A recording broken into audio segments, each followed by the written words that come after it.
विंध्यापुर नामक एक सुंदर गांव था। उस गांव में तापमान हमेशा ज्यादा होता था, इसीलिए उस गांव में किसान सारे खेतों में मिर्ची उगाते थे। उसी गांव में सुरेश और राधिका नामक पति पत्नी रहते थे। सुरेश उस गांव में कपास और मिर्ची के ही नहीं बल्कि खजूर भी खेतों में उगाता था, और ये वो उसके पिता से सीखा था। वो बहुत लालची था, हमेशा ज्यादा पैसा कमाने की लालच में रहता था, लेकिन उसकी बीवी हमेशा दूसरों की मदद करने में लगी पड़ी थी। जैसे उसके पिता ने सिखाया था, सुरेश खजूर के पेड़ों में हर 6 महीने में एक बार कीटनाशकों का इस्तेमाल करता था। उनकी अच्छा देखभाल करते हुए आए हुए खजूरों को बेचकर उन पैसों से वो खुश रहता था। ऐसे बहुत साल बीत जाते हैं। ऐसे ही एक साल उसे हमेशा से ज्यादा खजूर उसके खेत से मिलते हैं। वो देख वो बहुत खुश होता है, और कुछ दिन बाद वो उन खजूर को उसके गांव में बेचने लगता है। खजूर खजूर, मीठे और ताजे खजूर, आइए बाबू आइए, 1 किलो सिर्फ 200 रुपयों में, आइए बाबू आइए। उसके ऐसे जोर जोर से चिल्लाने के बावजूद और कम दाम में खजूर बेचने के बावजूद कोई भी उसके पास नहीं आता है।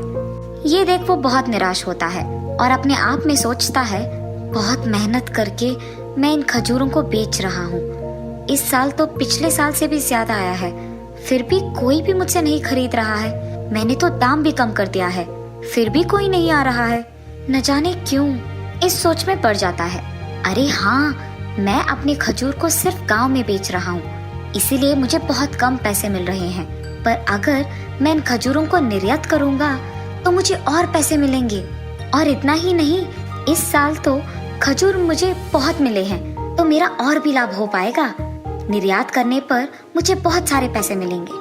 लेकिन अगर मैं एक ही बार में सारे खजूरों को निर्यात कर दूंगा तो मेरे पास कुछ नहीं बचेगा और पैसे भी नहीं मिलेंगे। इसीलिए मैं इनमें से आधे अभी निर्यात करूंगा और बाकी बाद में करूंगा। तब तक मुझे आधे के पैसों को संभाल के रखना होगा। ये फैसला करके वो वही करता है, आधे को निर्यात करके बाकी को उसके पास रख लेता है। ऐसे ही वो साल उन आधे खजूर को बेचकर आए हुए पैसों से बहुत खुश रहता है। इतने में अचानक कोरोना वायरस नामक एक भयानक व्याधि का फैलना शुरू हो जाता है। इसी कारण डॉक्टर सभी ये कह रहे थे कि सभी को बादाम, पिस्ता और खजूर खाने की बहुत जरूरत है।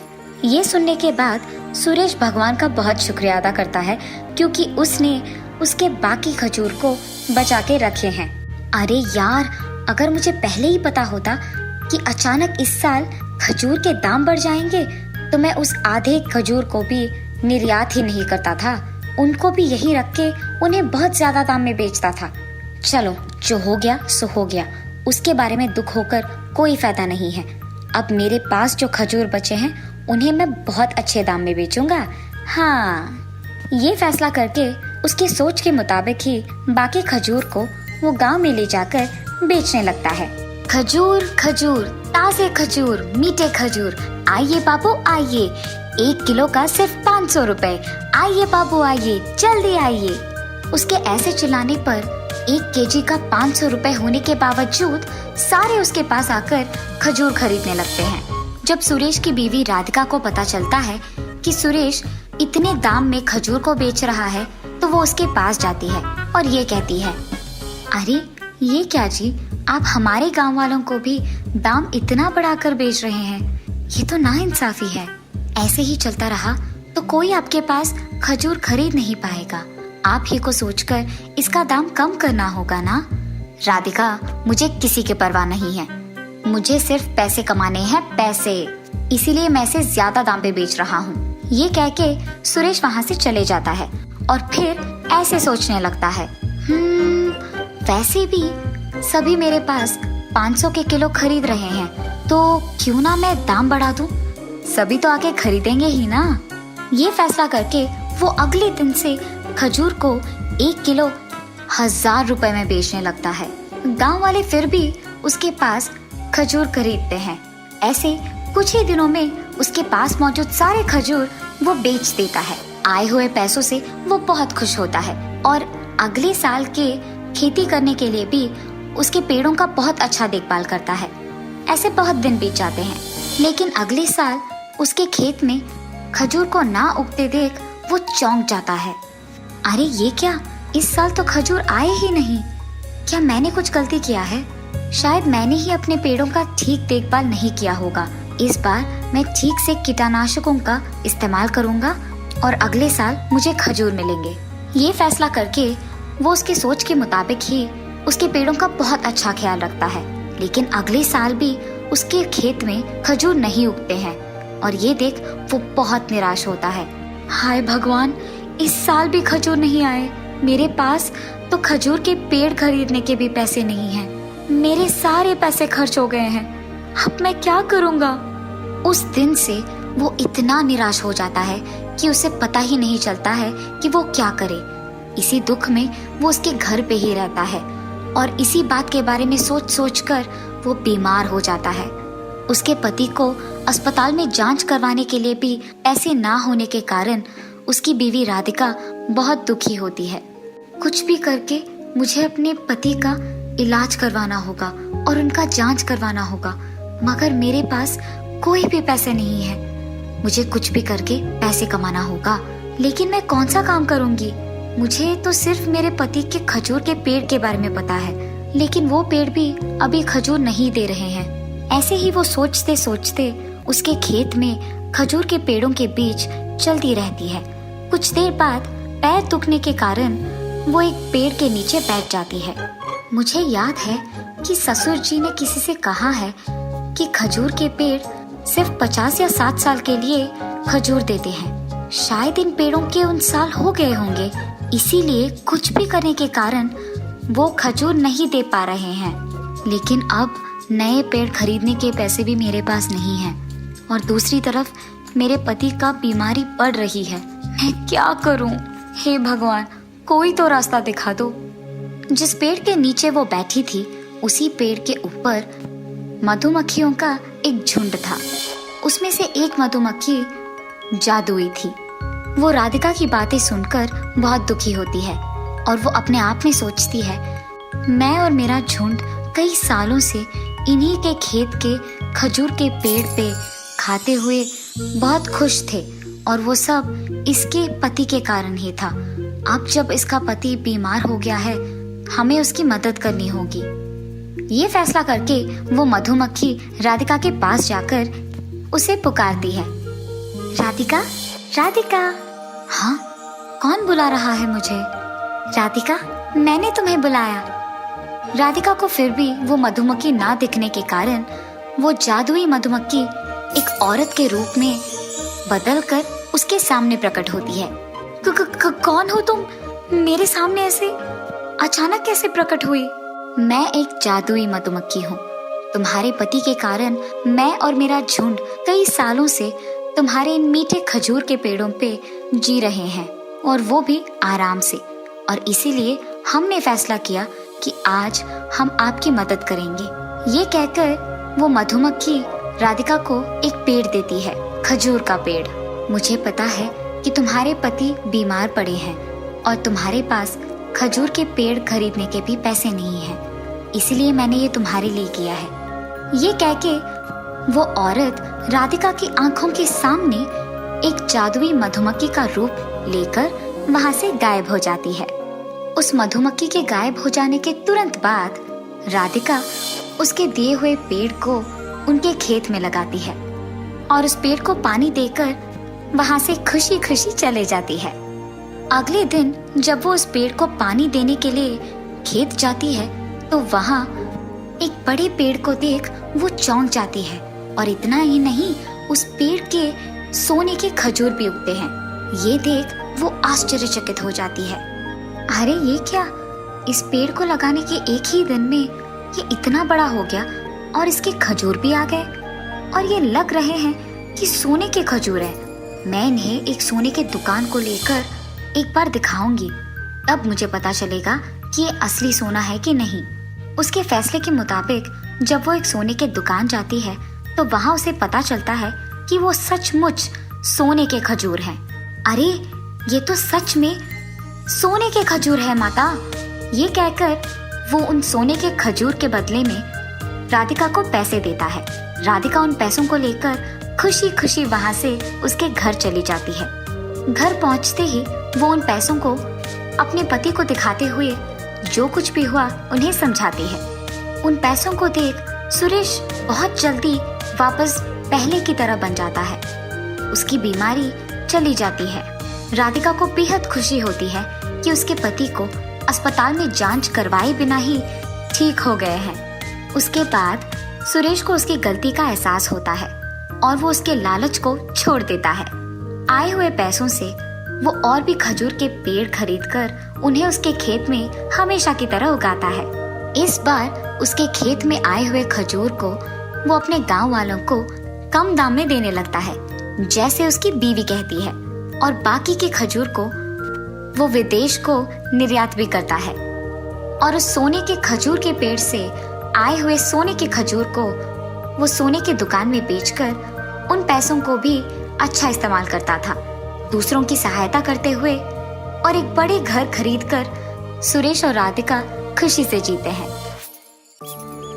एक लंबे समय पहले कानापुर नामक एक गांव में एक संयुक्त परिवार रहता था। नितिन नामक लड़का उस परिवार के बच्चों में से सबसे बड़ा था। उस कारण परिवार के लोग ये मानते थे कि जो भी नितिन करता था बाकी बच्चे भी वही रास्ता पकड़ेंगे। इसीलिए नितिन को ऊंची और अच्छी शिक्षा पढ़ाया गया था। नौकरी की उम्र में आए नितिन नौकरी की प्रयत्न करते हुए बाकी समय में अपने दोस्तों के साथ समय बिताता था। नितिन और उसके दोस्त बचपन से साथ रहने के कारण एक दूसरे से बहुत करीब थे। जब भी नितिन को समय मिलता था, अकेले रहते हुए उसके दोस्त राकेश के घर जाके सभी साथ में समय बिताते थे। इतना ही नहीं, नितिन को खाना पकाना बहुत अच्छा लगता था और नितिन के दोस्तों को उसके हाथ का खाना बहुत ही अच्छा लगता था। सभी मांसाहारी होने के कारण हर बार नितिन कोई नया प्रकार का चिकन बिरयानी बनाता था। नितिन का विशेषता ये था कि वो पकवान खुद की विधि से बनाने के बावजूद भी बहुत स्वादिष्ट रहता था। अरे नितिन, अगर तुम प्रयत्न करोगे ना तो पक्का बावर्ची बन जाओगे यार। मुझे भी प्रयत्न करने का मन है यार, मगर क्या? मेरे पिताजी बिल्कुल नहीं मानेंगे यार। अब प्रयत्न करके क्या फायदा? एक बार बात करिएगा तो ही पता चलेगा ना। मौका ही नहीं है यार, रहने दे। ये कह के वहां से वापस घर चला जाता है। जब रविवार के एक दिन नितिन का पूरा परिवार साथ में समय बिता रहे थे, एक तरफ घर की औरतें सारे रसोई घर में खाना बनाने के लिए तैयारी करते हुए सब्जियां काट रहे थे। तब नितिन वहां जाता है। माँ, चाची, मौसी, क्या बना रहे हो आज? चिकन बिरयानी बना रहे हैं बेटा। 18 लोगों के लिए बनाना है तो समय लगेगा। तुम जाओ, खाना लगा के बुलाएंगे, ठीक है? आज मैं चिकन बिरयानी बनाऊंगा। हटिए सब। क्या तुम बनाओगे? हाँ, 5 प्रकार के चिकन बिरयानी, ठीक 18 लोगों के लिए काफी। ऐसे चिकन को मसाला लगाता है। दूसरी तरफ कढ़ाई लेके उसमें चावल पकाता है। एक मटके में चिकन करी पकाते हुए दूसरी तरफ प्याज, लहसुन और मिर्ची तैयार रखता है। नितिन के खाना पकाने का तरीका देख के वहाँ मौजूद उसकी माँ, चाची और मौसी चौंक जाते हैं। बताए हुए समय में 5 प्रकार के बिरयानी तैयार करके सबको खाना के लिए बुलाता है। खाने का सुगंध घर में मौजूद सभी को आकर्षित करता है। खाने के लिए आए नितिन के पिताजी और बाकी सदस्य यकीन नहीं कर पाते हैं कि नितिन ने ही खुद इतने प्रकार के व्यंजन बनाया।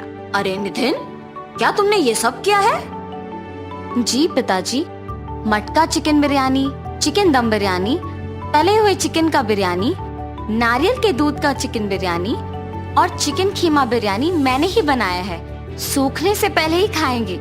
आइए पिताजी। ऐसे सभी मिलके खाना शुरू करते हैं। खाना शुरू किए हुए लोग खत्म होने तक एक भी बात किए बिना खाते ही रहते हैं। खाना खत्म होते वक्त नितिन के दोनों दोस्त राकेश और उज्जवल उसके घर पहुंचते हैं। आते ही आहा, लगता है आज नितिन ने ही खाना पकाया है। तुम्हें कैसे पता है बेटा? विधि के सारे प्रयोग राकेश के ही घर पे तो करता है ना अंकल। उसके हाथों में जादू है अंकल, जो भी पकाता है बस स्वादिष्ट रहता है, मुख्य रूप से चिकन बिरयानी।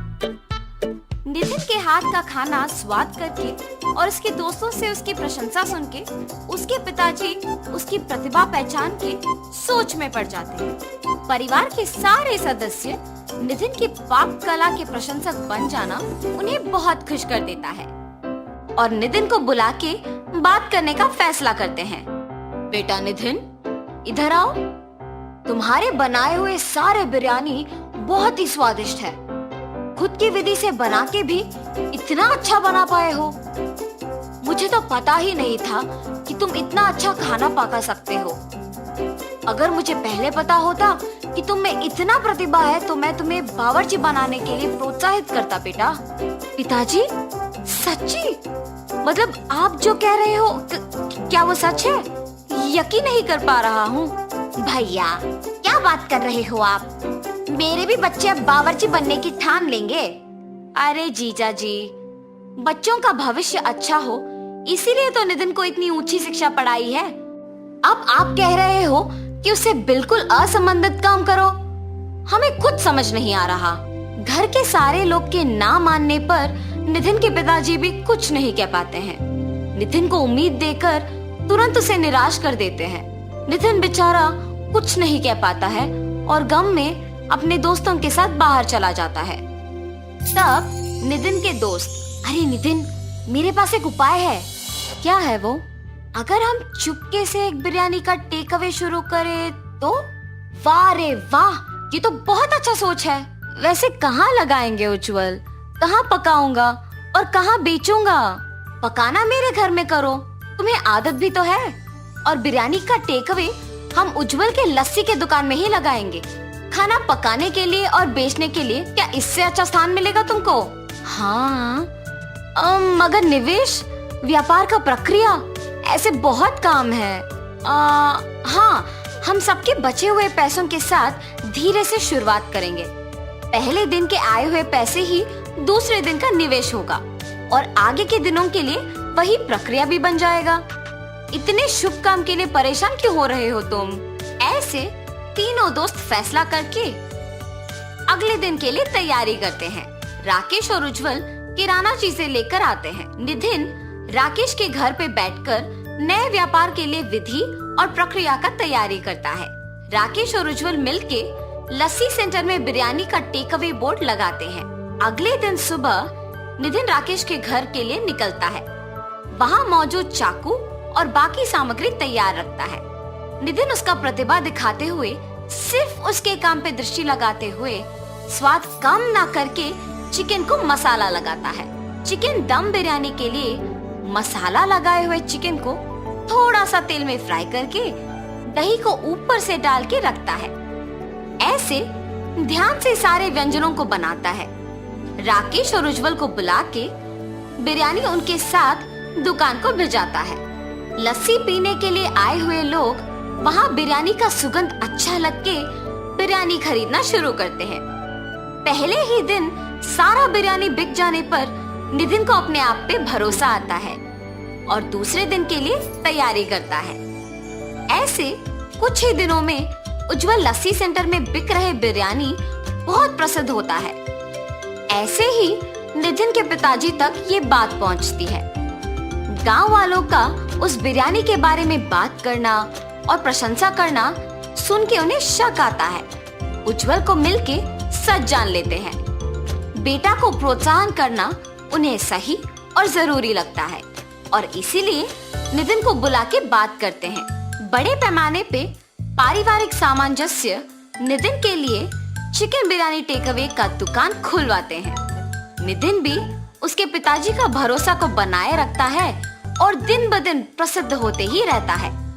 इतना ही नहीं, नितिन के परिवार के बाकी सदस्य उनके बच्चों के मामले में चिंता छोड़ के उन्हें खुद उनके भविष्य का निश्चय करने छोड़ देते हैं। बच्चों, आप भविष्य में जिस दिशा की ओर जाना चाहते हैं उसके लिए मेहनत करके अपना प्रतिभा दिखा के सफल होना जरूरी है। ठीक है, ऐसे बच्चे खुशी से कहते हैं। एक लंबे समय पहले एक गांव में जगन और सरस्वती नामक पति पत्नी रहते थे।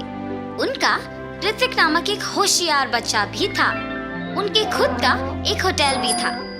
वहाँ हर रोज स्वादिष्ट और अच्छा सुगंध आने वाला बज्जी बना के बेचते थे। ऋत्विक भी पढ़ते हुए उसके माँ बाप का मदद करता था। हमेशा की तरह जगन बज्जी बना के बेचने लगता है। आलू बज्जी, मिर्ची बज्जी, ऑनियन बज्जी, आइए बाबू आइए। ऐसे जोर जोर से चिल्लाने पर उस रास्ते में जाते हुए लोग सारे उस सुगंध की वजह से बज्जियां खरीद के जाते थे। ऋत्विक होटल में अपने माँ बाप की सहायता करने के बाद अपनी माँ को बता के कुछ बज्जियां अपने दोस्तों को खिलाने अपने साथ लेके खेलने चला जाता था। ऐसे उस दिन ऋत्विक हर रोज की तरह उसका काम खत्म करके होटल में से कुछ बज्जियां लेके अपनी माँ को बोल के निकल पड़ा। बज्जियां लेके जाने पर भी माँ इसीलिए कुछ नहीं कह रही है क्योंकि मैं उनकी मदद कर रहा हूँ। मैं भी सिर्फ इसीलिए उनकी मदद कर रहा हूँ। मेरे दोस्तों के लिए काम करना ही पड़ेगा। ऐसे सोच के बज्जियों को लेके अपने दोस्तों के पास जाता है। मैंने ये बज्जियां आप सबके लिए लाया है, लेके खाओ। ऋत्विक, हमें ये बज्जियां नहीं चाहिए। क्यों? बज्जियां क्यों नहीं चाहिए? तुम हर रोज बज्जियां के सिवा कुछ नहीं लाते हो। रोज रोज ये खा के अब हम पक गए। हाँ यार, अब से तुम बज्जियां लाना बंद करो और हमारे साथ खेलने भी मत आओ। ऐसे मत कहो, मैं तुम लोगों के लिए कुछ भी करूंगा। अच्छा, तो फिर तुम्हें हम सब के लिए आइसक्रीम खरीद के लाना होगा। मंजूर है? तुम लोगों को आइसक्रीम खरीदने के लिए मुझे बहुत पैसों की जरूरत है। मेरे पापा भी मुझे उतने पैसे नहीं देंगे। कुछ और पूछो, मैं करूंगा। तुम इसीलिए सोच रहे हो क्योंकि तुम्हें अपने पापा से पैसे पूछना पड़ेगा ना? हाँ, उनसे बिना पूछे पैसे लेने का मेरे पास एक उपाय है। अगर तुम पक्का करोगे तो ही बोलूंगा। तुम लोगों के लिए मैं कुछ भी करूंगा। क्या है वो उपाय? तुम्हारे होटल में खाने बहुत लोग आते हैं। उस समय में तुम्हारे माँ बाप काम में व्यस्त रहते हैं, तो तब तुम जितने पैसे चाहिए उतने पैसे लेके आ जाओ। किसी को तुम पे शक ही नहीं होगा। कोई ये भी नहीं जान पाएगा कि पैसे गायब भी हुए। हाँ, ये भी सच है। कल मैं पक्का तुम लोगों को आइसक्रीम खिलाऊंगा। ऐसे अपने दोस्तों को कह के खुशी खुशी घर चला जाता है।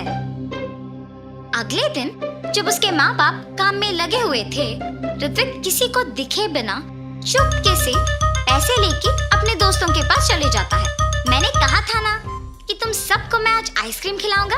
चलो जाके खाएंगे। ऐसे वो उसके दोस्तों को लेके आइसक्रीम बेचने वाले के पास जाता है और सबको आइसक्रीम खिलाता है। कल क्या चाहिए बोलो, मैं खरीदूंगा। कल तुम जो कहो वही चाहिए हमें। ठीक है, कल मैं तुम लोगों को मेरा मनपसंद खाना खिलाऊंगा। ऐसे कहकर वो घर चला जाता है। रात में सोए बिना अपने दोस्तों के बारे में सोचते रहता है। कल मुझे अपने दोस्तों को कुछ अनपेक्षित खिलाना होगा। मतलब मुझे कल और पैसे लेके जाना होगा। ऐसे ऋत्विक अपने दोस्तों के कहा मान के हर रोज अपने माँ बाप को बताए बिना उनकी मनपसंद चीजें खरीद के देता था। आखिर में ये उसका एक बुरी आदत बन चुका था। हर रोज की तरह जब एक दिन ऋत्विक उसके माँ बाप के काम करते वक्त पैसे लेने गया था, तो उसकी माँ उसे देखती है। ऋत्विक, यहाँ आओ। हाँ माँ, क्या हुआ? तुम वहाँ क्या कर रहे थे? मैं कुछ नहीं माँ। सच कहो, मैंने तुम्हें पैसे लेते हुए देखा। ऐसे बिना पूछे पैसे लेना गलत है। क्या तुम्हें नहीं पता? तुम अब पैसे भी चोरी करना सीख गए। माँ, मुझे माफ करो। मैंने अपने दोस्तों के लिए ये सब किया है। आइंदा ऐसे कभी नहीं करूँगा। पहली बार है इसलिए कुछ नहीं कह रही हूँ। आइंदा ऐसे करोगे तो चुप नहीं रहूंगी। जी माँ। लेकिन उसकी माँ ये सोच में पड़ के दुखी होती है कि उसके बेटे को ये बुरी आदत आया कैसे। उसकी माँ को जब ऋत्विक ने ऐसे देखा तो वो तुरंत बदल गया। अपने दोस्तों के पास जाना बंद कर दिया। हर रोज अच्छे से पढ़ के अपने माँ बाप की मदद करते हुए रहता था। ऐसे कुछ दिनों बाद अचानक पैसों की पेटी में पैसे नहीं दिख रहे थे। उससे उसकी माँ को ऋत्विक पे ही शक आता है और जो कुछ भी उससे पहले हुआ उसके पति को बताती है। तब जगन और सरस्वती दोनों ऋत्विक के पास जाके पूछते हैं, ऋत्विक, पैसों की पेटी में पैसे नहीं हैं, तुमने ही लिया है ना? माँ, जब से तुमने बोला तब से मैंने चोरी करना बंद ही कर दिया। मेरे दोस्तों के पास भी जाना बंद कर दिया। मुझे उन पैसों के बारे में कुछ नहीं पता। बेटा, अगर तुमने उस पेटी से पैसे लिए हैं तो कह दो हमें, हम कुछ नहीं कहेंगे। अगर तुमने नहीं लिया तो पेटी से पैसे कैसे गायब हुए? किसने निकाला होगा? सच कहो ऋत्विक। माँ, मुझे सच में नहीं पता है कि पैसे कहाँ गए। इससे पहले मेरा पैसे लेना सच ही है, मगर मैंने वो सब बंद कर दिया। अब तो मैंने नहीं लिया। जब से पैसे खो गए तब से जगन और सरस्वती बहुत ध्यान से सब पे नजर रख के काम करने लगे। मेरे पास पैसे खत्म हो गए। कुछ दिन पहले एक होटल से बहुत आसानी से पैसे चोरी कर लिया था मैंने। वापस वही जाके पैसे लेके आऊंगा। ये फैसला करके वापस उस होटल को जाता है। बच्चियां खा के पैसे देने का नाटक कर रहा था और कोई ना देखने के समय में पैसे चोरी करने वाला था जब जगन उसे रंगे हाथ पकड़ लेता है। इतने उम्र के आदमी होके भी मेहनत किए बिना पैसे चोरी करते हुए शर्म नहीं आती? इससे पहले भी तुमने यहाँ चोरी किया था ना? वो चोर पिटने के डर से सच बोल देता है। मुझे माफ कर दीजिए, ऐसे कभी नहीं होगा, मेहनत से ही काम करूंगा।